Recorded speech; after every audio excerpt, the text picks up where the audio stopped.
Hebreus capítulo 9. Com efeito, quase todas as coisas segundo a lei se purificam com sangue, e sem derramamento de sangue não há remissão. Versículo 22. Após 400 anos sob jugo egípcio, os filhos de Israel finalmente marcharam em direção à liberdade. E como toda nação organizada que há sobre a terra, Israel precisava de leis que a regessem. O Senhor deu a Moisés, portanto, leis diversas a fim de educar o povo e torná-lo modelo para os demais. Deuteronômio capítulo 4, versículo 6. Antes, porém, de estabelecer o santuário, Deus fez algo que ele não delegou a Moisés, nem a homem algum. Ele mesmo escreveu com o seu próprio dedo a lei dos 10 mandamentos. Êxodo capítulo 31, versículo 18. Enquanto escrevia, em meio a trovões e relâmpagos e forte clangor de trombeta ao pé do monte, o povo ouvia e se estremecia. No entanto, bastou a ausência de Moisés por alguns dias para o juramento que haviam feito: tudo o que o Senhor falou faremos, Êxodo capítulo 19, versículo 8, se transformar em um culto pagão a um bezerro fundido. Êxodo capítulo 32, versículo 4. O santuário terrestre revelaria tanto a nossa condição pecadora e carente de perdão, quanto a nossa necessidade de um perfeito mediador, tanto a impossibilidade do homem de prestar perfeita obediência, quanto de haver alguém que o fizesse. É isto uma parábola. Foi a forma didática do Senhor ensinar ao seu povo que o plano da redenção já estava traçado antes da fundação do mundo. 1 Pedro capítulo 1, versículo 20. Era necessário, portanto, que as figuras das coisas que se acham nos céus nos fossem reveladas a fim de compreendermos a missão do Filho e a nossa como herdeiros das promessas.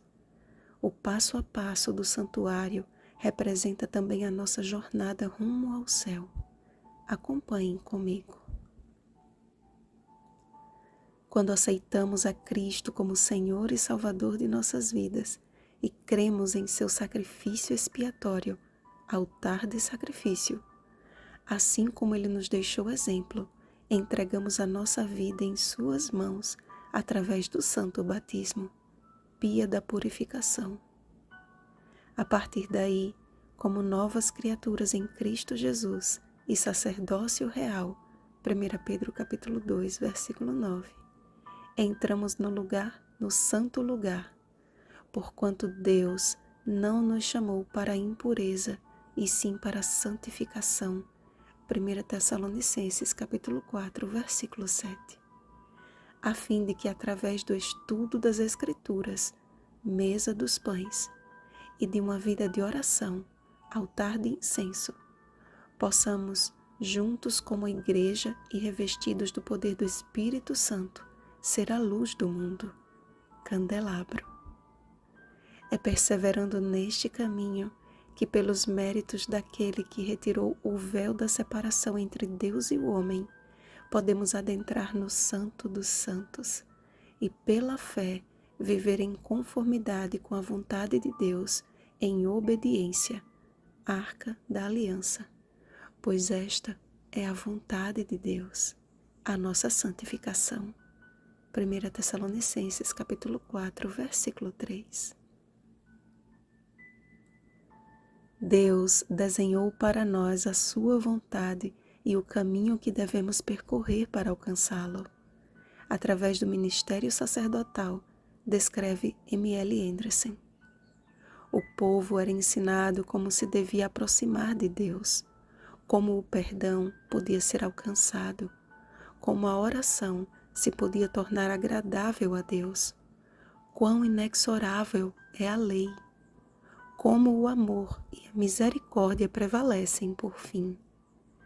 Todo o plano da salvação lhes era esclarecido até ao ponto em que era possível ser revelado em símbolos e ofertas. Cada cerimônia visava impressionar-lhes o espírito com a santidade de Deus e as fatais consequências do pecado. Ensinava-lhes também a admirável provisão feita mediante a morte do Cordeiro. Fosse embora um ministério de morte, era glorioso em suas promessas. Contava de um Redentor, de alguém que levava o pecado, que compartilhava a carga, um mediador. Era o Evangelho em perspectiva. O Ritual do Santuário, página 43. Amados, Cristo Jesus se manifestou uma vez por todas para aniquilar pelo sacrifício de si mesmo o pecado. E assim como aos homens está ordenado morrerem uma só vez, vindo depois disto o juízo, assim também Cristo, tendo se oferecido uma vez para sempre, para tirar os pecados de muitos, aparecerá segunda vez, sem pecado, aos que o aguardam para a salvação. A humanidade nunca esteve tão perto desta saudosa promessa, mas também nunca esteve tão longe de Deus. Os dias que antecedem o retorno do nosso Senhor e Salvador, como Ele próprio afirmou, se assemelham aos dias de Noé e aos dias de Ló. Mateus capítulo 24, versículo 37. Lucas capítulo 17, versículo 28. Se aproxima o tempo em que os homens correrão por toda parte, procurando a palavra do Senhor, e não a acharão. Amós capítulo 8, versículo 12. Enquanto temos a Bíblia em mãos e a graça de ainda poder estudá-la, busquemos com mais empenho a sua sabedoria, pois o dia do Senhor está prestes a vir sobre todas as nações. Obadias capítulo 1, versículo 15. Que Jesus nos encontre apercebidos. Vigiemos e oremos. Um feliz sábado, chamados para serem santos. Rosana Garcia Barros.